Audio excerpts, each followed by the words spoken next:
नमो नमः मौर्य, नमामि देवी नर्मदे। फिर से आपका स्वागत है व्याकरण वाणी परिवार में। और आज पढ़ने आए हैं 10th class Hindi. 10th class Hindi. Hindi में क्या?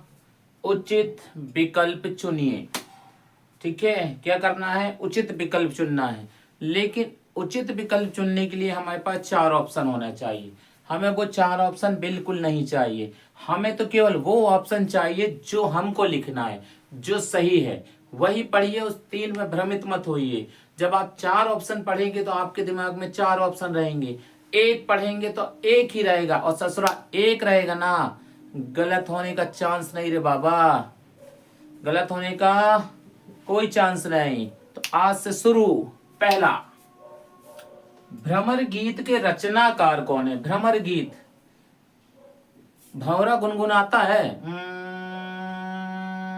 फूल के ऊपर मंडराता है, उसके लेखक कौन है? तो वो है सूरदास। कौन है? सूरदास। याद कैसे रखोगे? जब सूर्य निकलेगा तभी तो भंवरा आएगा, और जब सूर्य निकलेगा तभी फूल खिलेगा, और जब फूल खिलेगा तभी भंवरा क्या गाएगा? गीत गाएगा। तो भंवरा गीत गाएगा जब सूर्य निकलेगा।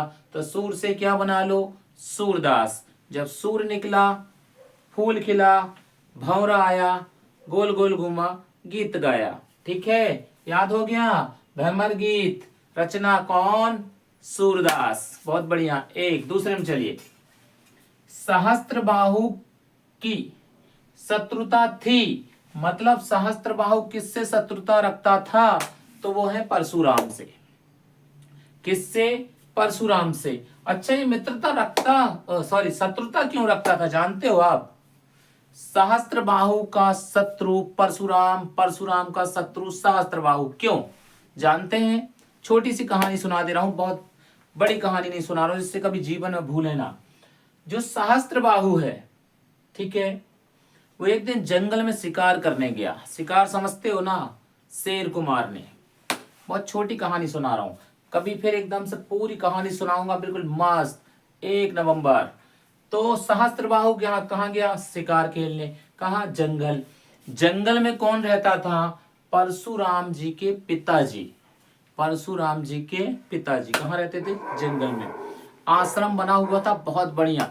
उस आश्रम में बहुत सुंदर गाय थी। गाय समझते हो ना? वो जो गांव में पाली जाती है, गाय गाय गाय। ठीक है, गौ माता जिसे कहा जाता है, वो पाली हुई थी। किसने? परशुराम के पिताजी ने। परशुराम जी ने नहीं, परशुराम जी के पिताजी ने क्या पाली थी? बड़ी सुंदर गाय। शिकार को खेलने कौन गया था? सहस्त्रबाहु। सहस्त्रबाहु को वो गाय पसंद आ गई। सहस्त्रबाहु ने कहा किससे? परशुराम जी के पिताजी से कि ये गाय मुझे दे दीजिए। उनके पिताजी ने इनकार कर दिया कि मैं इन्हें अपने प्राणों से भी ज्यादा चाहता हूं, मैं इन्हें आपको नहीं दे सकता, क्षमा चाहेंगे राजन, माफ करिए। सहस्त्रबाहु ने कहा आप अगर अपनी इच्छा से नहीं देंगे तो मैं बलपूर्वक ले जाऊंगा। ठीक है, दे रहे हैं कि नहीं दे रहे हैं? सीधे बता दीजिए, नहीं तो हम ले जाते हैं। तो जो परशुराम के पिताजी, उनने इनकार कर दिया। सहस्त्रबाहु ने अपनी सेना को आदेश दिया, सैनिकों को आदेश दिया, गाय को पकड़ा और अपने राज्य ले गया। समझ में आ रहा है कुछ? कहाँ ले गया? अपने राज्य में। कौन? सहस्त्रबाहु। जब सहस्त्रबाहु अपने यहां ले गया तो पता किसको चल गया? परशुराम को, कि मेरे पिताजी की गाय को जबरदस्ती ले गया है। कौन? सहस्त्रबाहु। सहस्त्रबाहु के घर पहुंच गए परशुराम और कहा गाय को वापस कर दो, तुमने मेरे पिताजी का अपमान किया है, बेइज्जती की है उनकी। याद रख, अगर गाय वापस नहीं किया तो सिर धड़ से अलग हो जाएगा। और परशुराम ने क्या किया? क्या किया? जिद कर लिए, बोले नहीं देंगे। दोनों में युद्ध हुआ, सहस्त्रबाहु और परशुराम में। परशुराम ने सहस्त्रबाहु की गर्दन काट दी। इतना समझ में आ गया? अब सहस्त्रबाहु की जब गर्दन कट गई, वो मर गया, तो वो गाय लेके परशुराम वापिस अपने आश्रम आया। पिताजी के पास आया, गाय को छोड़ा और बताया कि मैंने सहस्त्रबाहु का वध कर दिया। पिताजी ने कहा बेटा तुमसे पाप हो गया, एक काम करो तुम तपस्या करके पश्चाताप कर लो। परशुराम गाय दे के वापस तपस्या में चला गया। उसी बीच सहस्त्रबाहु के जो बेटे थे वो आ गए और उन्होंने किसको? परशुराम के पिताजी को मार दिया। किसको मारा? परशुराम के पिताजी को। लड़ाई बढ़ती जा रही है। सहस्त्रबाहु गाय ले गया, अपमान हो गया परशुराम के पिता का। परशुराम गया, सहस्त्रबाहु को मार दिया, फिर आया, सहस्त्रबाहु को मारने के बाद उनके बेटे आ गए। अब उन्होंने किसको मार दिया? परशुराम के पिताजी को मार दिया। जब परशुराम फिर वापस आए, पता चला कि मेरे पिताजी को मारा है इन्होंने, अपमानित किया है, मैं अब इन्हें जिंदा नहीं छोड़ूंगा। मैं प्रतिज्ञा करता हूं पूरी क्षत्रिय जाति को नष्ट कर दूंगा। ठीक है, किसको? क्षत्रिय जाति, मतलब सहस्त्रबाहु कौन है? क्षत्रिय है। पूरी क्षत्रिय जाति को क्या कर दूंगा? नष्ट कर दूंगा। और उन्होंने उठाया अपना फरसा, किसने? परशुराम ने, और पूरे क्षत्रियों को काट डाला। पूरे क्षत्रियों की गर्दन क्या कर दी? अलग कर दी। अब समझ में आ गया? अब जो बाकी कहानी बची है वो कभी बाद में, पूरी कहानी सुनाऊंगा शुरू से आते, बड़ा मजा आएगा। क्यों? बहुत मजा। पुष्पा पुष्पराज झुकेगा नहीं साला, बिल्कुल ऐसे ही काम चलेगा लास्ट तक इन दोनों के बीच। ठीक है, परशुराम। चलो आगे चलते। सहस्त्रबाहु की शत्रुता किससे? परशुराम से। अब तो ये आपको पता रहेगा, हमेशा याद रहेगा। ठीक है, चलो आगे। मधुप किसे कहा जाता है? मधुप क्या होता भाई? मधुप समझते हो? अरे मधु समझते हो? मधु, मधु समझते हो? मधु, मधु यानी होता शहद। क्या होता है? शहद। ठीक है, मधुप किसे कहा जाता है? शहद। तो शहद को जो खाता है, मधु, देखो ये मधु यानी क्या हो गया? शहद।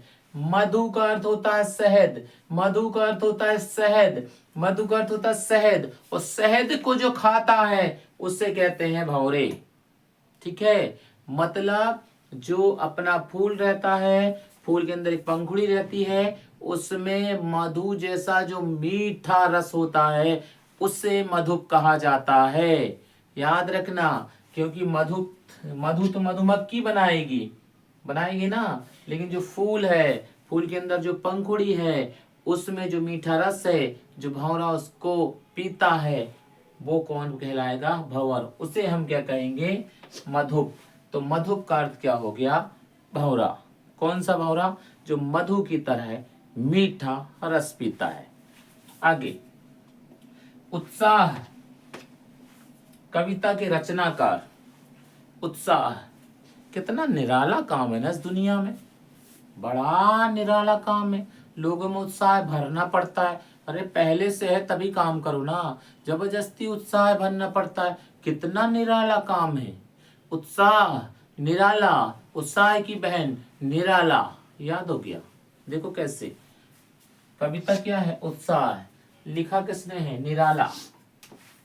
किसने? निराला जी ने। तो उत्साह का भैया कौन हो गया? निराला जी। तो निराला जी बहन हो गई, तो भैया कौन हो गया? उत्साह। उत्साह क्या हो गया? भैया। तो बहन को हो गई निराला। याद हो गया? उत्साह जो कविता है, लिखने वाले कौन? निराला, सूर्यकांत त्रिपाठी निराला। तो ये हो गए निराला जी। अब बोल के दिखाओ तुम, तब जाने हम। फसल कविता के रचनाकार। फसल जो अपने घर में लगी रहती है, धान, गेहूं, मटर की जो फसल होती है ना, उसके रचनाकार कौन है? तो वो है नागार्जुन। कौन है? नागार्जुन। नागार्जुन के खेत में ऐसी फसल लगी है कि लगता है लाखों क्विंटल निकलेगी। नागार्जुन के खेत में क्या लगी है? फसल। कितनी लिखेगी? लाखों क्विंटल निकलेगी। फिर से, नागा अर्जुन के खेत में क्या लगी है? फसल। किसके खेत में? नागार्जुन के। तो याद कर लो, नागार्जुन के खेत में क्या है? फसल। मतलब फसल कविता किसने लिखी है? नागार्जुन ने। अरे बहुत सरल है भाई, परेशान मत हो। मुख्य गायक का सहायक होता है संगतकार। अब मुख्य गायक क्या होता समझ लो, जो माइक लेके गाना गाता है ना, वो मुख्य गायक होता है, और उसके पीछे जो खड़े होकर उसकी मदद करते हैं वो संगतकार होते हैं, संगति देते हैं, मदद करते हैं, संग रहते हैं, उन्हें कहते हैं संगतकार।